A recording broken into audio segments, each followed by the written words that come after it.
Bueno, ¿quiénes son las personas en su vida, y pregunto en general, que han influido, que han sido influyentes para cosas buenas, pero también de pronto han sido para cosas malas?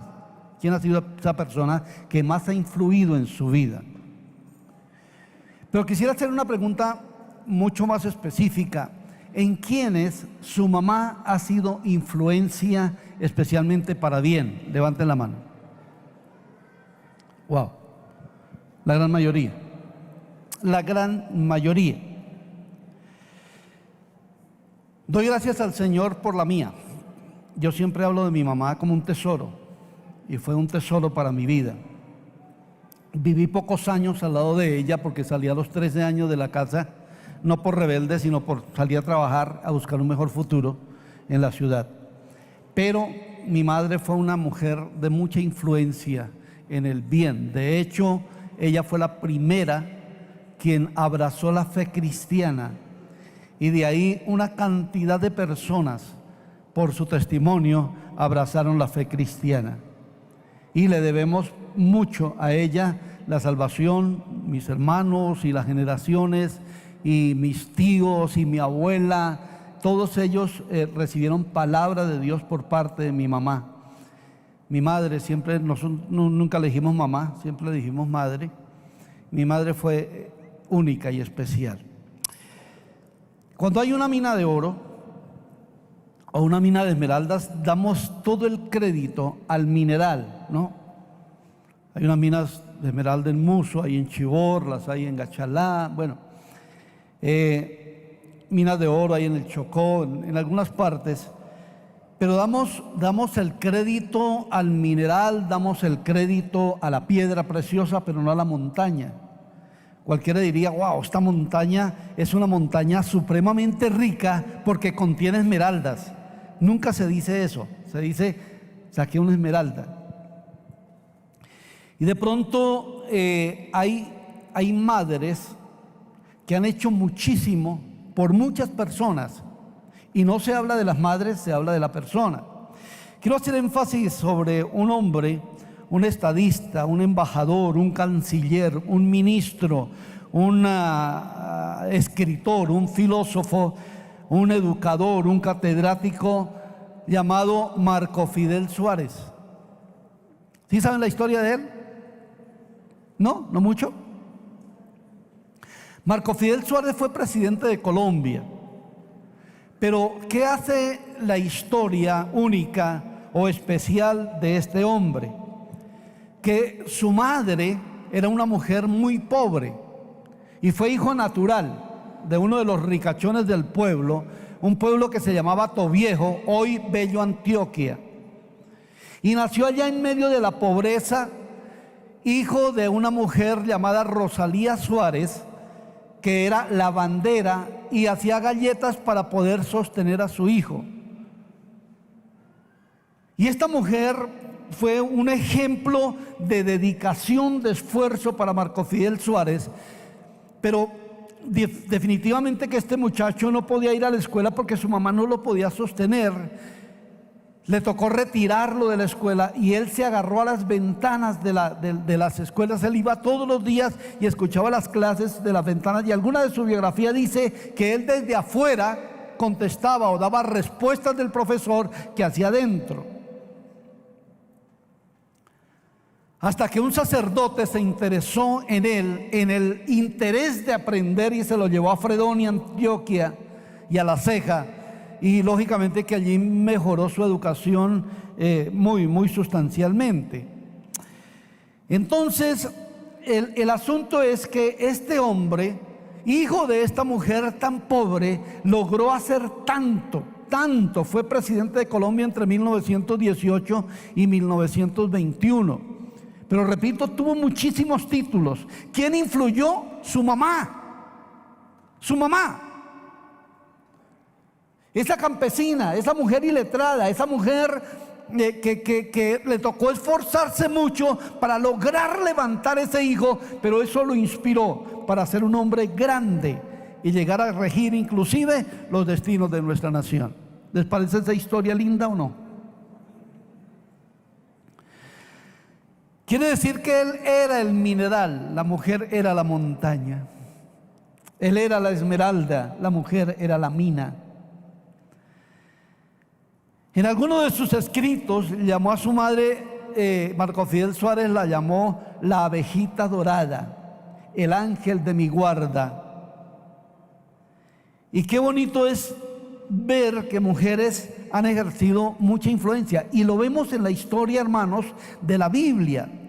¿Quién ejerció o quién fue la mujer que más influyó en la vida de Jacob y Esaú? ¿Isaac o Rebeca? Rebeca, ¿sí? Lo mandó a sufrir un tiempo en la vida de Jacob, pero al fin y al cabo obtuvo la bendición del Señor. ¿Quién pidió a Samuel, Elcana o Ana? Ana. ¿Y quién lo crió? ¿Quién lo formó y quién lo entregó para el servicio del Señor? ¿Elcana o Ana? Ana. Increíble, ¿cierto? ¿Quiénes fueron las forjadoras, las formadoras de un gran predicador pastor que se llamó Timoteo? La mamá de Eunice y la abuela Loída. Mujeres que forjaron grandes hombres en la historia. Y hoy vamos a ver dos, nos vamos a detener en dos. Una es la mamá de tres líderes, grandes líderes. A ver si me cogen quiénes. Tres grandes líderes. Uno fue gobernante, uno fue sacerdote y ella profetiza.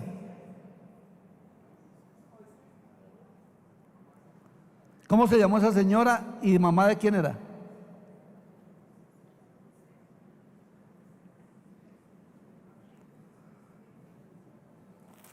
Madre de un gobernante, de un sacerdote y de una profetisa.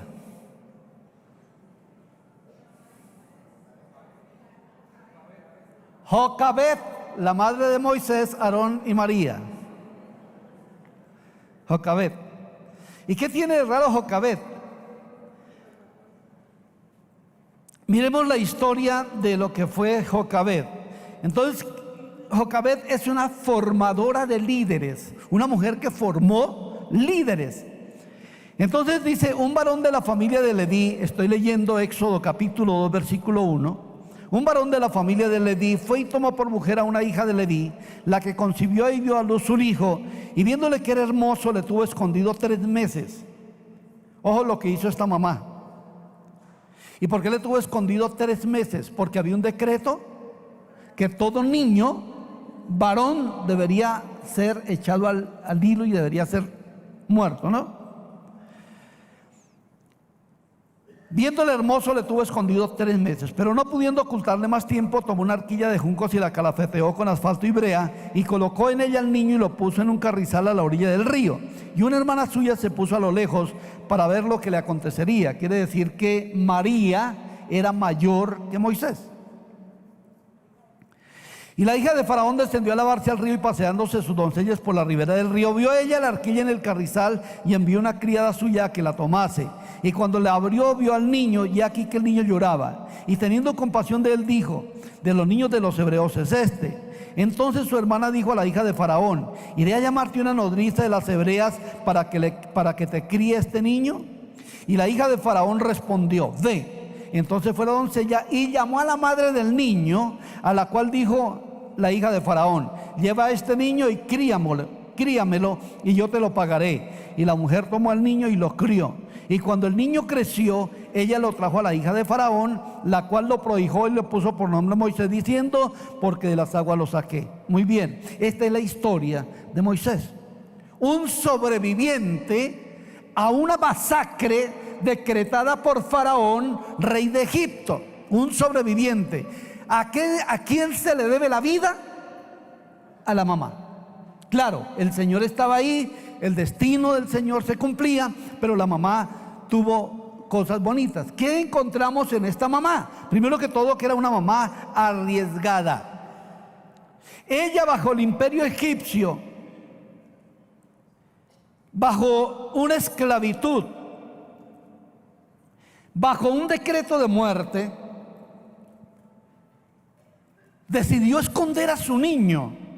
Y es que una madre tiene un corazón allá que está pegado a su hijo y dice: no, hay algo aquí, y es que los varones israelitas tienen que ser muertos, yo voy a esconder a mi niño. Figúrense, hermanos, el peligro que corría ella, porque si encontraban al niño escondido, y un niño llora, ¿cómo lo pudo tener frente a los guardias que mandaba Faraón en toda casa? ¿Cómo lo pudo sostener por allá? Yo creo que hizo las miles de cosas para poder sostenerlo ahí, y en ese momento pues arriesgarse a que la mataran si encontraban al niño escondido, porque el decreto era que todo recién nacido tenía que ser ahogado y echado a las aguas del Nilo. Así que imagínense, justo en ese momento del decreto, Jocabed tal vez estaba esperando a su bebé, o seguramente desearía que fuera, a lo mejor con ese decreto, si estaba embarazada, ella desearía que no fuera un niño, que fuera una niña.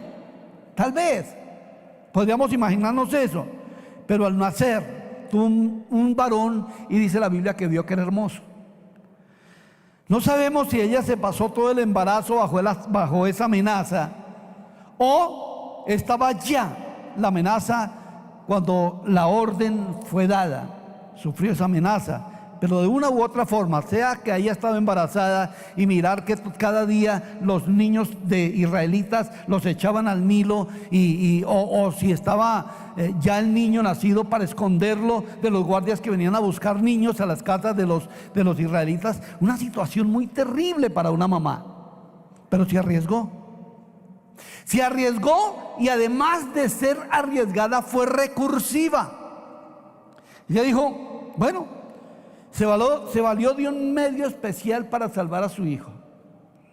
Y entonces ahí está la historia. Hizo una arquilla de juncos, le puso brea, la cubrió con brea, y tiró al niño allá al río. Ella fue una madre que decidió salvar a su hijo de la muerte. En este tiempo no hay decretos de muerte física para niños, pero sí hay decreto de muerte espiritual para los niños.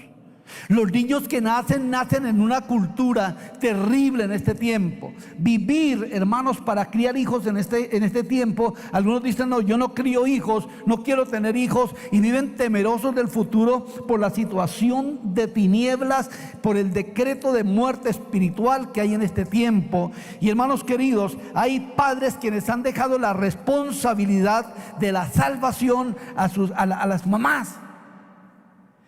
Y entonces pues han tenido que no solo salvar a sus hijos, sino algunas veces ser el medio que Dios usa para salvar también al marido.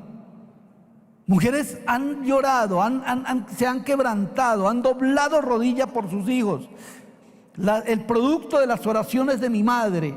Esa mujer oraba por nosotros, por sus hijos, y siempre estaba ahí delante de Dios por nosotros, y hasta que todos nosotros llegamos al conocimiento de Dios. Y hoy no solamente sus hijos, sino sus nietos y la otra generación, sus bisnietos, siguen la fe que abrazó mi mamá, la fe del Señor Jesús.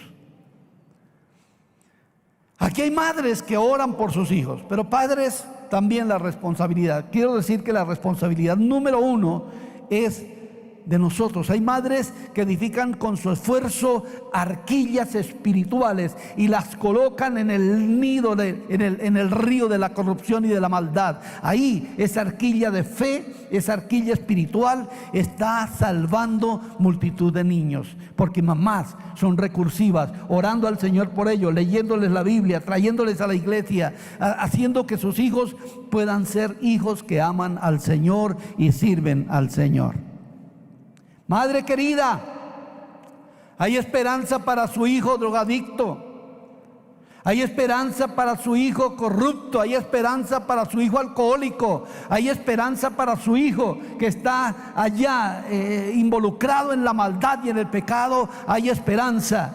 Como una madre en una ocasión que, viendo a su hijo borracho, viéndolo delincuente, viéndolo drogadicto, esa mujer le compró una Biblia, por consejo del pastor, le compró una Biblia y le dijo: cómprenle una Biblia a su hijo para cuando sea pastor. ¿Cómo así que pastor, si mi hijo es esto? Y dijo: sí,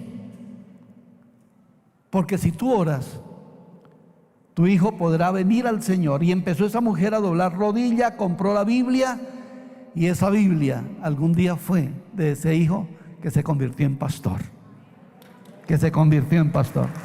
Aleluya, gloria sea al Señor.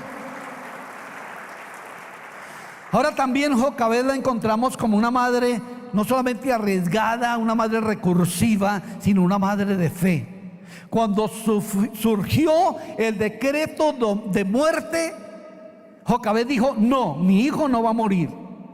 Y por fe colocó al niño, hermano y hermana, en esa arquilla, en ese juncal, y se fue, lo dejó a la orilla allá en ese río Nilo. Yo no sé, seguro en algún lugar donde el chinito daba vueltas ahí, seguro en algún bonito remolino, yo no sé a dónde llegaba el río, y allá lo dejó, y esta mujer se fue a orar. No dice la Biblia, pero supongo que se fue a orar, y, hermanos queridos, a clamar por su hijo. Lo puso allí con la esperanza de vida y cambió el curso del destino de su hijo. Bendito sea el Señor. Su decisión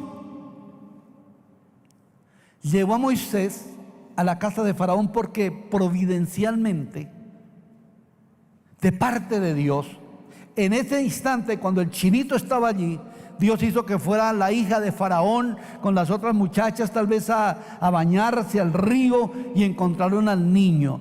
Y ella reconoció que era de los hebreos. ¡Wow! ¿Y por qué no le dijo a la muchacha: mire, ese es de los hebreos, quítele el junco y que se ahogue?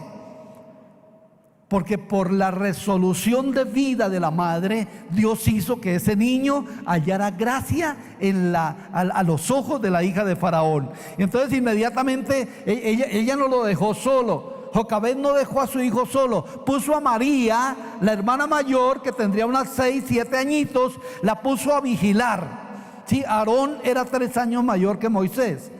Creo que María, que era la mayor, sería unos 5, 6, 7 años mayor que Moisés, y la puso a vigilar. Y entonces, cuando la hija de Faraón se enamoró de ese chinito, ella llegó ahí diciéndole: ay, este niño es lindo, ¿quiere que le busque una nodriza? ¿Quiere que le busque una cuidandera? Y la hija de Faraón dijo: sí, yo no tengo tiempo de criar chiquitos. Y se lo llevó a la mamá. Y ahí es donde cobra, hermanos, una importancia impresionante. Jocabed se convirtió en su nodriza y crió a Moisés lo suficientemente en la fe como para que le quede grabado toda la vida, o le quedara grabado quién era el Dios de Israel. Ella lo crió. Entonces, cuando Moisés ya es grande, dice la Biblia que rehusó llamarse hijo de la hija de Faraón. Fue tanta la instrucción espiritual de la madre y los principios que fueron influyentes, los principios divinos, y el Dios de Israel que le metió allá en la mente y corazón, que cuando creció su fe estaba intacta. Nunca se apartó de los caminos de Dios. Y rehusó llamarse hijo de la hija de Faraón, porque tenía puesta, dice Hebreos, que tenía puesta su mirada en el galardón. Hebreos 11:24 dice: por la fe Moisés, hecho ya grande, rehusó llamarse hijo de la hija de Faraón, escogiendo antes ser maltratado con el pueblo de Dios que gozar de los deleites temporales del pecado. Qué cosa tan tremenda, ¿no? Una fe impresionante, una fe grande. Eso hizo mi madre con nosotros. Yo tenía 12 años cuando la fe llegó al corazón de mamita, y duré un año con ella, y yo la vi orar, y la vi que todas las mañanas se arrodillaba y lloraba delante de Dios pidiendo. Y al fin y al cabo, cuando yo tuve 19 años, fue cuando conocí al Señor. Me convertí por esa semilla que mi madre sembró. Semilla sembrada, semilla que va a germinar, mamás. Pero padres, también nosotros somos responsables de sembrar la semilla, la buena semilla de la fe. Amén. Así que Moisés pudo rehusar llamarse hijo de la hija de Faraón, porque tenía una marca de fe en su corazón, tenía una fibra espiritual muy profunda. No es fácil, hermano, decirle al placer, al deleite que no, si no es por algo mayor que el deleite. Y hermanos, bueno, la fe lo es mucho mayor que el deleite, es mucho mayor que el placer. Así que la Biblia, hermanos queridos, dice la Biblia que la fe es más preciosa que el oro, más valiosa que el oro. Está bien, nosotros nos esforzamos por dejar en nuestros hijos educación, por dejarles un patrimonio, por dejarles cosas. Pero hermano querido, si le dejamos todo eso y no le dejamos la fe, perdimos el examen. La fe es lo más importante para dejarle a un hijo, porque esa fe tiene trascendencia eterna y sirve no solamente para lo temporal, sino esa fe sirve para lo eterno. Gloria a Dios. Así que, mis hermanos, miren el resultado de esta mujer arriesgada, de esta mujer que fue recursiva, de esta mujer de fe. Es que con su acción, en el momento en que había un decreto de muerte, Jocabed decretó para su hijo vida en el nombre de Jesús. ¿Y qué pasó? Jocabed benefició a su hijo, benefició su casa y benefició una nación, porque Moisés fue el libertador de Israel de la esclavitud de Egipto y fue el que lo llevó hacia la tierra prometida, el que lo instruyó en la ley, el que recibió palabra de Dios cara a cara. Dice la Biblia que nadie ha hablado con Dios cara a cara como habló Moisés. ¡Qué bendición tan grande! La muerte cambió a vida, la esclavitud a libertad, el anonimato a la trascendencia. Y aunque tal vez Jocabed no pudo ver a Moisés, gobernando, porque empezó a los 80 años, bueno, al menos que Jocabed hubiera tenido 100 y pico. Pero hermanos, hoy vemos que sus hermanos disfrutaron del gobierno de su hermano. Disfrutaron de los milagros y las hazañas tan impresionantes que realizó Moisés. Las 10 plagas, la apertura del mar rojo, el agua de la roca, el descender el pan en el desierto, todo esto lo disfrutaron sus hermanos y un pueblo que era el pueblo de Dios. Qué bonito entonces. Jocabed formó un estadista, Moisés, un sumo sacerdote, Aarón, y una profetisa, María. ¿Qué estamos formando de nuestros hijos, padres? Pero madres, ustedes tienen también la posibilidad de formar de sus hijos algo de trascendencia, de poder, de gracia. Imprímales siempre visión de grandeza, pero dígales que cuando alcancen la grandeza no es para ellos, sino que la grandeza es para la gloria de Dios. Para la gloria de Dios. Aleluya.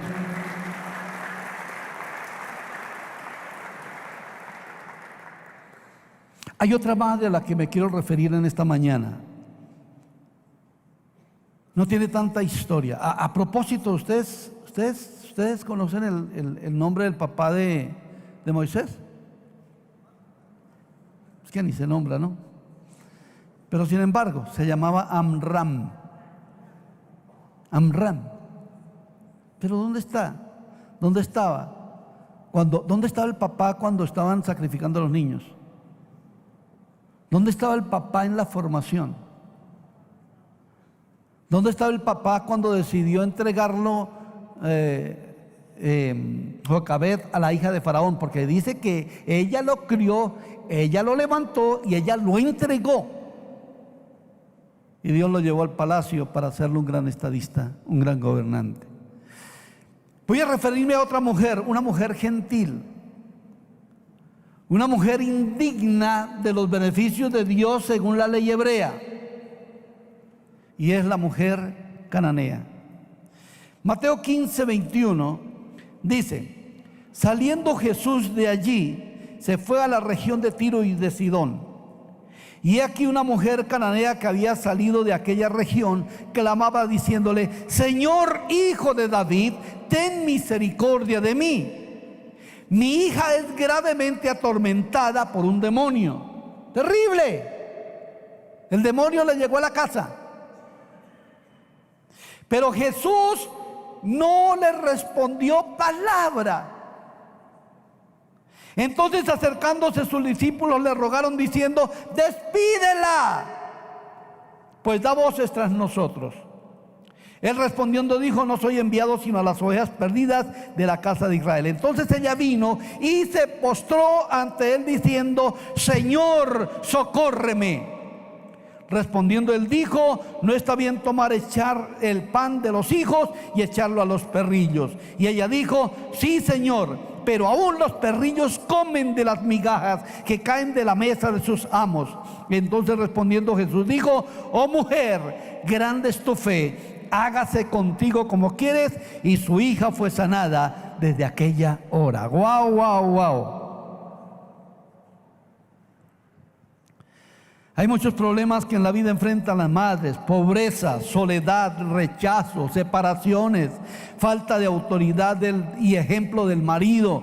No tienen una columna en su casa que les diga: bueno, aquí va el esposo, aunque es la responsabilidad nuestra colocar orden en la casa. Esta es otra mujer sola que lucha con el problema de su hija que había quedado endemoniada. Ustedes saben cómo sufre un endemoniado. Yo he conocido muchísimos casos de personas que una vez vino un muchacho que vivía con una obsesión impresionante porque los diablos lo tenían tan atormentado que toda la noche le pegaban en las paredes. Él sentía que arriba volaban pájaros negros sobre su cabeza. Es decir, era una vida de tormento. Una vida de tormento. Tener un endemoniado en casa es muy tenaz. ¿Ustedes se acuerdan cómo era el endemoniado gadareno? Se golpeaba con piedras, se echaba entre el fuego, vivía desnudo en un cementerio. Eso eran demonios. No sé qué era lo que hacía esta muchacha, pero a veces habían demonios que hacían que los hombres y muchachas como que convulsionaran, y echando espumarajos y una cantidad de cosas. No sé cuántas cosas hubiera sufrido esta mujer. El asunto es que cuando oyó de Jesús, vino a Jesús. Entonces es una madre que tenía una crisis increíble. ¿Cómo llamarían la casa de esta mujer? Su problema era: mi hija está gravemente atormentada por un demonio. La Nueva Versión Internacional dice: mi hija sufre terriblemente por estar endemoniada. Fíjense los calificativos que ella le da al sufrimiento. Ella sufre terriblemente, gravemente atormentada. O sea, la situación era muy, muy difícil. El solo publicarlo sería una situación difícil. ¿Cómo llamarían la casa de la endemoniada? Allá por allá hay una casa de la endemoniada.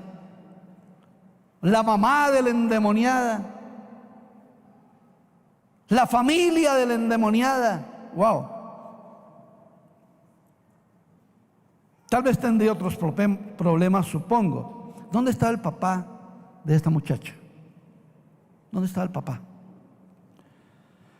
Los padres como que damos menos trascendencia al problema de los hijos y quizás ese sea el mayor problema. Entonces ella fue una madre perseverante a la oración y supo a dónde ir con el problema. Mujeres, hay que saber ir a Jesús cuando las crisis y los tormentos les persiguen. Y esto no solamente está para la madre, está para el padre, está para cualquier cristiano. para cualquier persona. Entonces miremos algunos problemas. Era cananea. Cananea significaba era extranjera, pagana, pecadora, excluida de la ciudadanía de Israel. Recuerden que Israel se apropió de las promesas de Dios, que tenía que llevarlas al mundo entero, y entonces a los gentiles, todo el que no era israelita lo llamaban perro. Ese era el calificativo. Y esta mujer era eso. Era eso, un calificativo feo, decirle perra. Claro, hoy tiene otra connotación. Pero hermanos, esta mujer, cuando la desgracia tocó su familia, cuando la desgracia tocó su hogar, ella sabía que necesitaba un cambio en su casa, y fue a Jesús, a la fuente que tiene la solución para obtener el cambio que necesitaba en su casa. Tenía grandes convicciones acerca de Jesús. Yo no sé cómo le llegó la fe a esta mujer cananea. Ya era el segundo año del ministerio de Jesús, y vivía ya en Tiro o en Sidón, en alguno de esos dos lugares que eran ciudades gentiles. Y no sé cómo le llega la fe, pero mire cómo le dice a Jesús, cómo se refiere. Le dijo: Jesús, Hijo de David, ten misericordia de mí. Luego lo llama Señor. Entonces, primero que todo, se le acerca a Jesús, que todavía no había sido pues manifiesta su gloria en torno a la resurrección, pero sí en los milagros, en la fe, en la predicación. Y se le acerca y lo llama Señor. Y Señor significaba Kyrios, y Kyrios significa el más alto, el más grande. Lo llama Señor.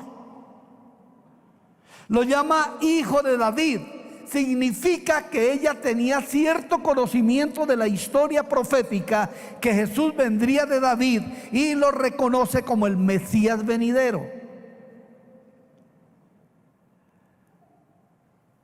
Pidió misericordia, reconociéndose una persona que no era merecedora del bien, solo que en ese momento apelaba a Dios para que le perdonara sus pecados y que le diera el beneficio del perdón. Entonces, es una aceptación sincera de corazón a Jesús como el Señor. Es un encuentro especial con el Maestro, hermanos, y los encuentros especiales con el Maestro y en fe generan cambios trascendentales para una vida, para una familia, para una nación. Hay que acercarnos con fe al Señor en medio de las crisis más terribles que tengamos. Con fe nos acercamos y tenemos solución. Amén. Muy bien. Esta madre marchó por encima de los obstáculos.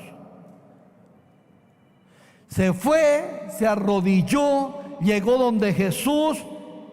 Y hermanos, el primer obstáculo que encuentro es el silencio de Jesús. Dice la Biblia que ante el clamor Jesús no respondió palabra. Jesús no respondió palabra. Hermanos queridos, los silencios de Dios son difíciles de manejar. Son bien complicados, hermanos, de comprender.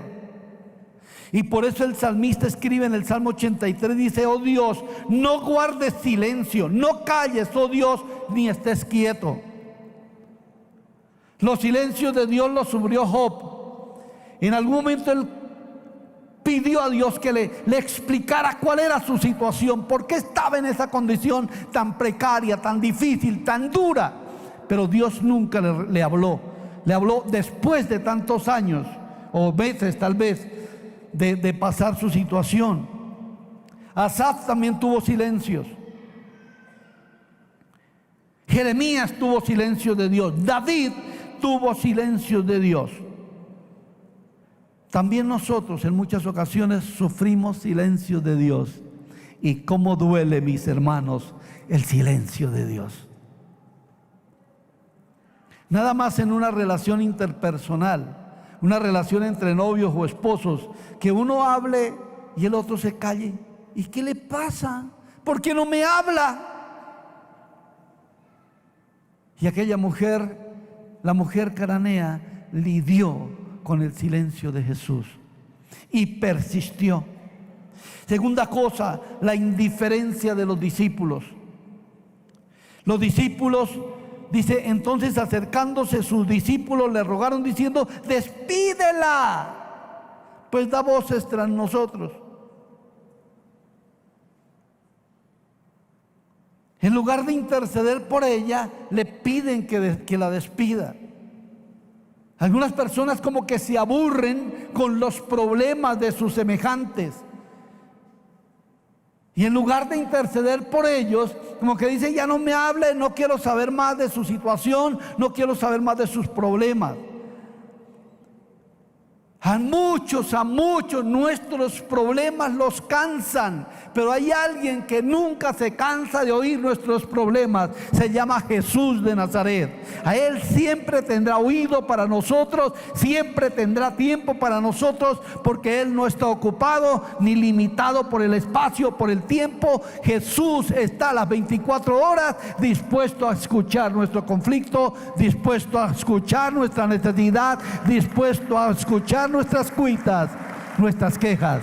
Él es Dios omnipresente, omnipotente y omnisciente. Por más que nos digan: deje de orar, deje de ayunar, más bien ya como que esté ahí como acepte su condición. No, mis hermanos. Yo me acuerdo en una ocasión, estaba recién salido al ministerio, estaba muy atribulado, muy atribulado.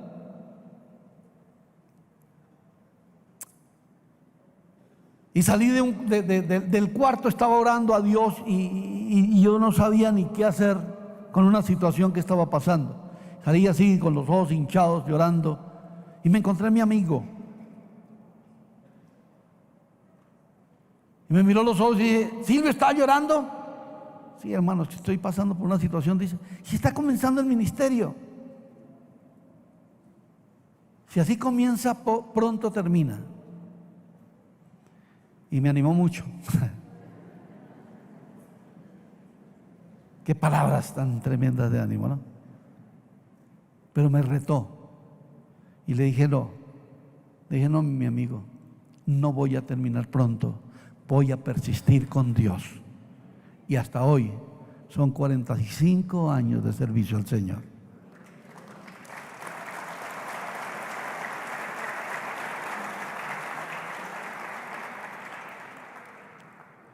Mi hermano querido, cuando alguien se oponga en el camino a su visión, cuando alguien se oponga el camino a sus sueños, si son sueños de Dios, siga marchando, siga clamando, que de Dios viene la respuesta.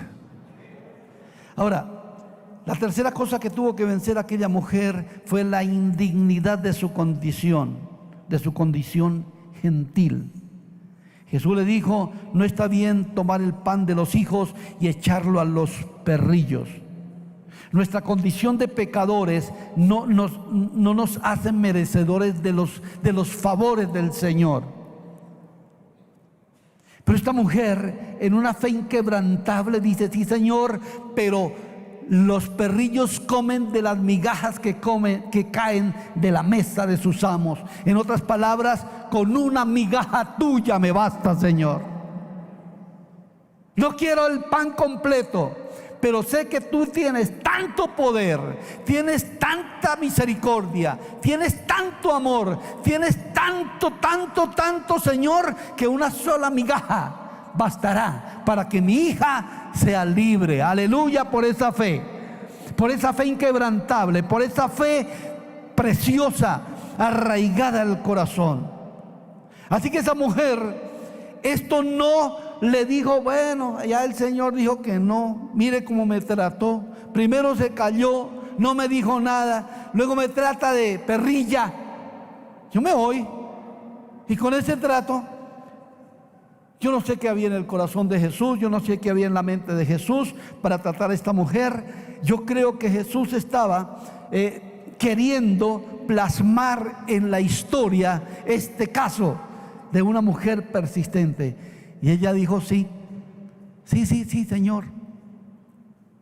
Los perrillos comen de las migajas que caen de la mesa de su amo, y solo con esa migaja me va a bastar. Qué fe tan inquebrantable. Mujeres, madres de familia, sigan con esa fe clamando, sigan clamando por sus sueños, sigan clamando por los objetivos, sigan clamando por sus hijos.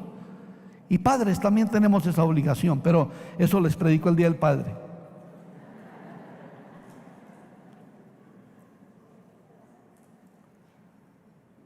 Se cuenta la historia de Mónica, la madre de San Agustín de Hipona. San Agustín por allá a los 17 años empezó a desjuiciarse y se volvió un tipo malo. Y una vez, con un corazón tan lleno de dolor, se fue hacia un obispo llamado Ambrosio y le dijo: mi hijo se está perdiendo, obispo. Agustín se está perdiendo.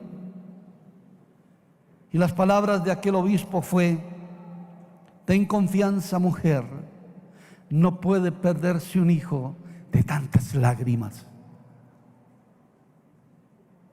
Y con el tiempo aquel hombre se convirtió en uno de los mejores teólogos de la Iglesia Católica, San Agustín de Hipona, que ha dejado historia en su teología. Hoy quiero terminar con una especie de poesía. No soy poeta, pero un escrito llamado Hay una mujer. Una mujer que tiene algo de Dios por la inmensidad de su amor y mucho de ángel por la incansable solicitud de sus cuidados. Una mujer que siendo joven tiene la reflexión de una anciana y en la vejez trabaja con el vigor de su juventud. Una mujer que, si es ignorante, descubre con más acierto los secretos de la vida que un sabio, y si es instruida, se acomoda a la simplicidad de los niños. Una mujer que, siendo pobre, se satisface con los que ama, y siendo rica daría con gusto sus tesoros por no sufrir en su corazón la herida de la ingratitud. Una mujer que, siendo vigorosa, se estremece con el llanto de un niño, y siendo débil se reviste a veces con la bravura de un león. Una mujer que mientras vive no la sabemos estimar, porque a su lado todos los dolores se olvidan, pero después de muerta daríamos todo lo que poseemos por mirarla de nuevo un solo instante, por recibir de ella un solo abrazo, por escuchar un solo acento de sus labios. De esa mujer no me pidas el nombre, si no quieres que empape en lágrimas el pañuelo. Esa mujer yo la vi por el camino. Esa mujer es mi madre.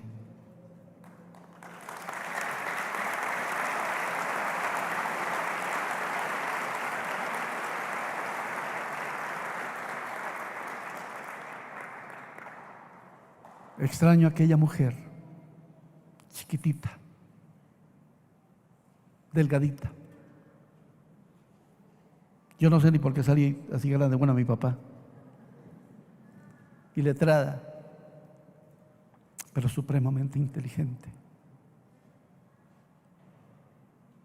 Sola, abandonada, pero supremamente recursiva. Mujer de fe, Adelina Sánchez de Barahona. Está en el cielo con el Señor. Pero hoy, mujeres, dejen legado, dejen herencia, dejen amor, dejen palabra, dejen ejemplo de tenacidad, de esfuerzo, de dedicación, que sus hijos lo agradecerán.